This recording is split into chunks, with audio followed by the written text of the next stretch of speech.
The Book of Habakkuk. Habakkuk chapter 1. The prophecy that Habakkuk the prophet received. How long, Lord, must I call for help, but you do not listen? Or cry out to you, violence, but you do not save? Why do you make me look at injustice? Why do you tolerate wrongdoing? Destruction and violence are before me. There is strife and conflict abounds. Therefore the law is paralyzed, and justice never prevails. The wicked hem in the righteous, so that justice is perverted. Look at the nations and watch, and be utterly amazed. For I am going to do something in your days that you would not believe even if you were told. I am raising up the Babylonians, that ruthless and impetuous people who sweep across the whole earth to seize dwellings not their own. They are a feared and dreaded people. They are a law to themselves and promote their own honor. Their horses are swifter than leopards, fiercer than wolves at dusk. Their cavalry gallops headlong, their horsemen come from afar. They fly like an eagle swooping to devour. They all come intent on violence. Their hordes advance like a desert wind and gather prisoners like sand. They mock kings and scoff at rulers. They laugh at all fortified cities. By building earthen ramps, they capture them. Then they sweep past like the wind and go on. Guilty people, whose own strength is their God. Lord, are you not from everlasting? My God, my Holy One, you will never die. You, Lord, have appointed them to execute judgment. You, my rock, have ordained them to punish. Your eyes are too pure to look on evil. You cannot tolerate wrongdoing. Why then do you tolerate the treacherous?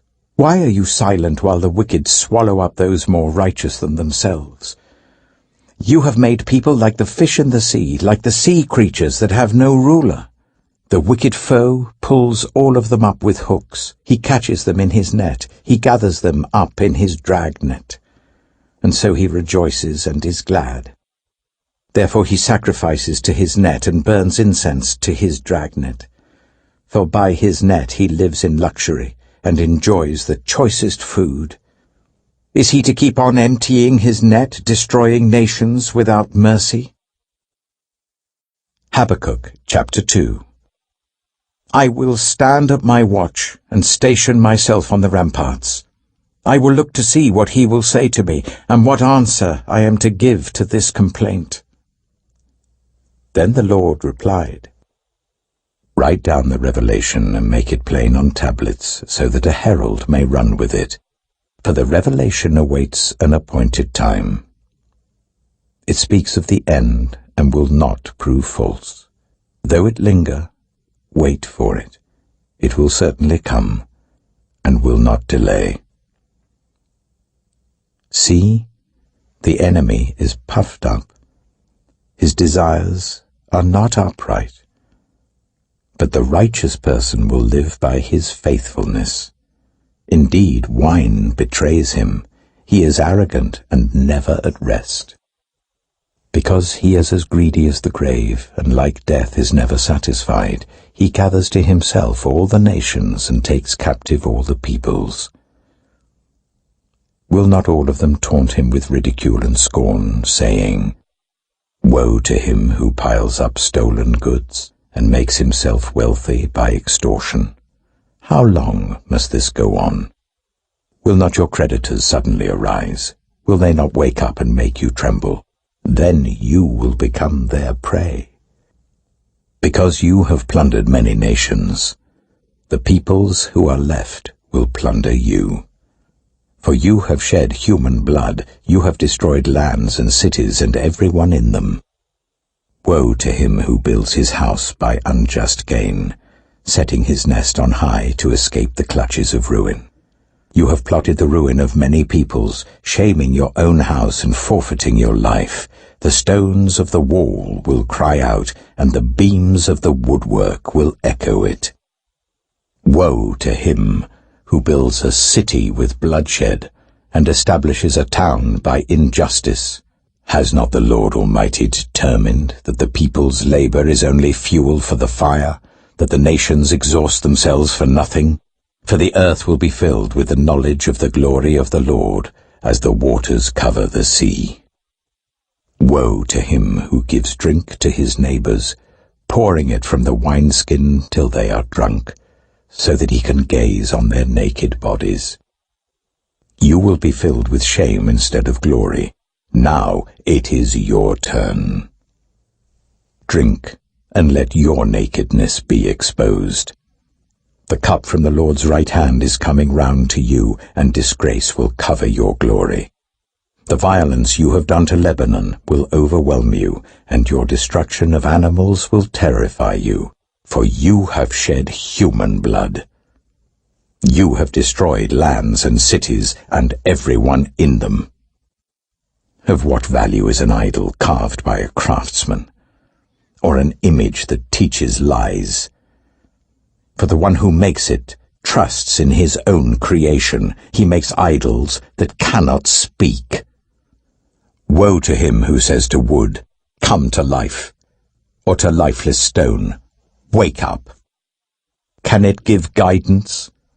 It is covered with gold and silver. There is no breath in it. The Lord is in his holy temple. Let all the earth be silent before him. Habakkuk chapter 3. A prayer of Habakkuk the prophet, on Shigionoth. Lord, I have heard of your fame. I stand in awe of your deeds, Lord. Repeat them in our day, in our time make them known, in wrath remember mercy. God came from Teman, the Holy One from Mount Paran. His glory covered the heavens, and his praise filled the earth. His splendor was like the sunrise, rays flashed from his hand, where his power was hidden. Plague went before him, pestilence followed his steps. He stood and shook the earth. He looked and made the nations tremble. The ancient mountains crumbled and the age-old hills collapsed, but he marches on forever. I saw the tents of Cushan in distress, the dwellings of Midian in anguish. Were you angry with the rivers, Lord? Was your wrath against the streams? Did you rage against the sea when you rode your horses and your chariots to victory? You uncovered your bow. You called for many arrows. You split the earth with rivers. The mountains saw you and writhed. Torrents of water swept by, the deep roared and lifted its waves on high. Sun and moon stood still in the heavens at the glint of your flying arrows, at the lightning of your flashing spear. In wrath you strode through the earth, and in anger you threshed the nations. You came out to deliver your people, to save your anointed one. You crushed the leader of the land of wickedness. You stripped him from head to foot.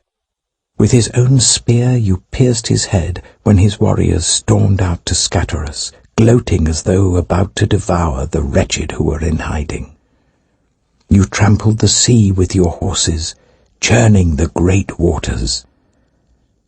I heard, and my heart pounded, my lips quivered at the sound. Decay crept into my bones and my legs trembled.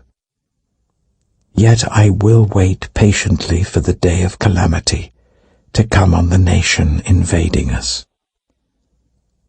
Though the fig tree does not bud, and there are no grapes on the vines, though the olive crop fails and the fields produce no food, though there are no sheep in the sheepfold and no cattle in the stalls, yet I will rejoice in the Lord.